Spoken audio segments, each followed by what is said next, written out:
Assalamualaikum warahmatullahi wabarakatuh. Semangat pagi. Perkenalkan, nama saya Sarah Hidayati. Saya adalah Widya Iswara dari Badan Pengembangan Sumber Daya Manusia Provinsi DKI Jakarta. Pada kesempatan kali ini, saya akan mencoba untuk menjelaskan strategi pembelajaran dari mata pelatihan pelayanan publik digital.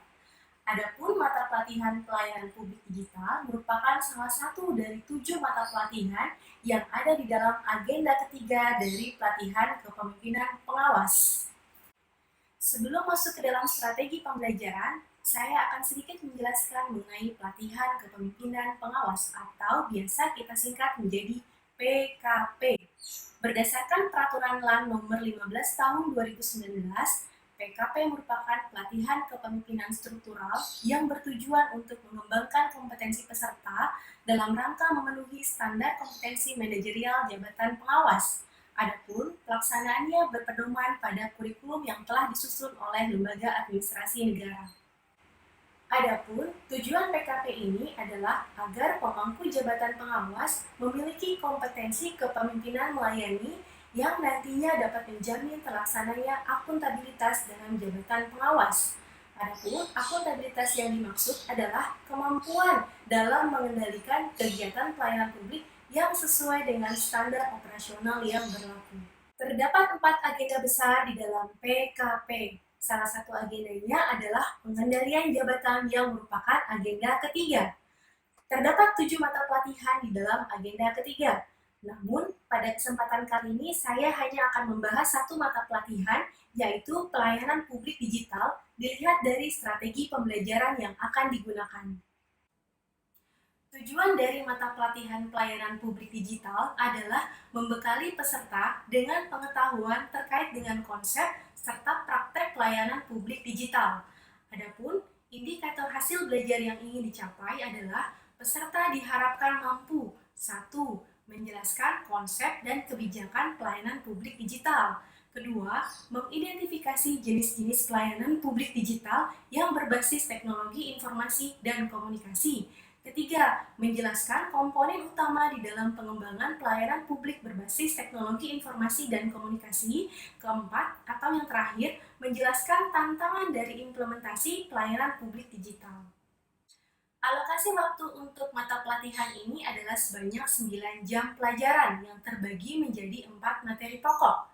Adapun keempat materi pokok tersebut adalah yang pertama, konsep dan kebijakan pelayanan publik digital. Kedua, jenis-jenis pelayanan publik berbasis teknologi informasi dan komunikasi.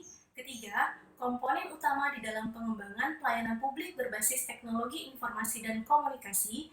Dan yang keempat adalah tantangan dari implementasi pelayanan publik berbasis digital.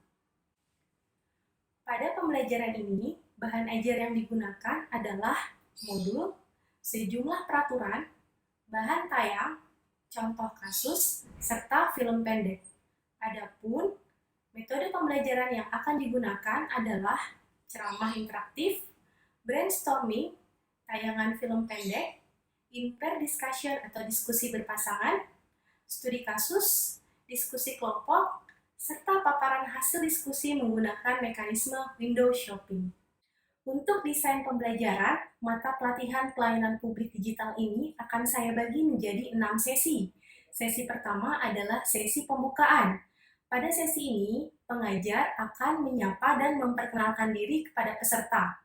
Untuk mencairkan suasana, pada sesi ini juga akan dilakukan ice breaking. Setelah itu, pengajar akan menjelaskan mengenai tujuan dan agenda pembelajaran dengan menggunakan metode ceramah interaktif. Sesi kedua merupakan penyajian awal dari materi pokok pembelajaran. Adapun pada sesi ini, materi pokok yang akan dibahas adalah konsep dan kebijakan pelayanan publik digital.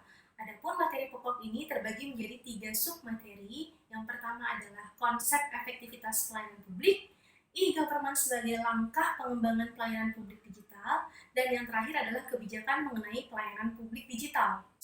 Metode pembelajaran yang digunakan pada sesi ini adalah ceramah interaktif, brainstorming, serta yang paling menarik adalah pemutaran film pendek terkait dengan praktek pelayanan publik digital. Setelah pemutaran film pendek, peserta akan diminta untuk melakukan interdiscussion atau diskusi berpasangan untuk membahas terkait film pendek tersebut dikaitkan dengan konsep pelayanan publik digital. Pada sesi ketiga akan dibahas materi pokok mengenai jenis-jenis pelayanan publik berbasis teknologi informasi dan komunikasi. Adapun pada sesi ini, peserta akan dibagi menjadi 3 kelompok besar untuk membahas 3 submateri, yaitu publikasi, interaksi, dan transaksi. Masing-masing kelompok akan diberikan contoh implementasi atau penerapan pelayanan publik digital, dan mereka akan diminta untuk berdiskusi terkait dengan kelebihan, kekurangan, serta masukan atau saran perbaikan terkait dengan penerapan pelayanan digital tersebut. Adapun setelah melakukan diskusi, masing-masing kelompok akan diminta untuk melakukan presentasi dengan mekanisme window shopping. Pada sesi keempat akan dibahas materi pokok mengenai komponen utama dalam pengembangan pelayanan publik berbasis teknologi informasi dan komunikasi. Pada sesi ini, pengajar akan melakukan ceramah interaktif terkait dengan faktor-faktor pendorong dalam pengembangan pelayanan publik berbasis teknologi informasi. Selain itu, peserta akan dibagikan meta plan dan diminta untuk melakukan brainstorming terkait dengan elemen-elemen sukses yang dapat membantu untuk mengembangkan pelayanan publik digital berbasis teknologi informasi dan komunikasi. Setelah brainstorming tadi, peserta akan diminta untuk menempelkan meta plan tersebut pada papan whiteboard agar dapat dibahas secara bersama-sama.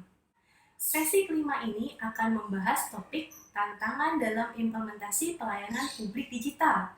Pada sesi ini, pengajar akan melakukan ceramah interaktif dan brainstorming dengan meminta peserta untuk mengidentifikasi tantangan yang mungkin dihadapi dalam implementasi pelayanan publik digital di tempat kerjanya masing-masing. Sesi keenam adalah sesi penutup. Pada sesi terakhir, pengajar akan melakukan review singkat terhadap keseluruhan materi pembelajaran. Setelah itu, pengajar juga akan melakukan evaluasi pembelajaran dengan menggunakan kuis online melalui Kahoot. Terkait dengan evaluasi pembelajaran, selain menggunakan kuis online, penilaian juga akan dilakukan melalui pertanyaan lisan, hasil diskusi atau paparan kelompok, serta partisipasi peserta di dalam proses pembelajaran. Adapun hasil dari masing-masing item penilaian tersebut akan diberikan bobot dan akan direkap secara keseluruhan. Saya akan coba sedikit membahas terkait dengan materi pelayanan publik digital.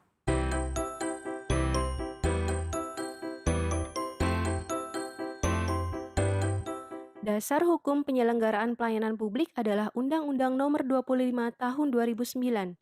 Pada undang-undang tersebut disebutkan bahwa penyelenggara pelayanan publik harus selalu berupaya meningkatkan efektivitas pelayanannya. Salah satu cara meningkatkan efektivitas pelayanan adalah dengan penyelenggaraan sistem pelayanan publik terpadu. Sistem pelayanan publik terpadu berupaya untuk mengintegrasikan beberapa jenis pelayanan, baik yang dilakukan di satu tempat secara fisik maupun yang dilakukan dengan memadukan pelayanan secara elektronik atau kita kenal dengan istilah e-government. E-government atau digitalisasi tata kelola pemerintahan didefinisikan sebagai pemanfaatan teknologi informasi dan komunikasi yang mempunyai kemampuan untuk mentransformasi hubungan dengan warga negara, para pebisnis, dan lembaga pemerintahan yang lain. E-government merupakan salah satu langkah reformasi birokrasi dalam mewujudkan pemerintahan yang adaptif terhadap perkembangan dan kebutuhan stakeholders, serta menghadirkan pelayanan publik yang efektif dan berkualitas. Terdapat 3 jenis pelayanan publik berbasis teknologi informasi dan komunikasi yang telah diterapkan, yaitu publikasi, interaksi, dan transaksi. Ketiga jenis pelayanan publik tersebut memiliki tujuan dan manfaat masing-masing. Di DKI Jakarta telah banyak contoh penerapan pelayanan publik berbasis teknologi informasi dan komunikasi. Misalnya, untuk publikasi, contoh penerapannya adalah pada penggunaan portal apbd.jakarta.go.id yang menyuguhkan informasi publik terkait anggaran belanja di DKI Jakarta. Untuk interaksi, contoh penerapannya adalah pada aplikasi Jaki atau Jakarta Kini, di mana masyarakat dapat mendapatkan informasi sekaligus melaporkan keluhan ataupun menyampaikan masukan terkait pelayanan publik di DKI Jakarta. Untuk transaksi, contoh penerapannya adalah pada aplikasi pajak online Jakarta dalam rangka memudahkan wajib pajak di DKI Jakarta dalam melakukan pembayaran pajak.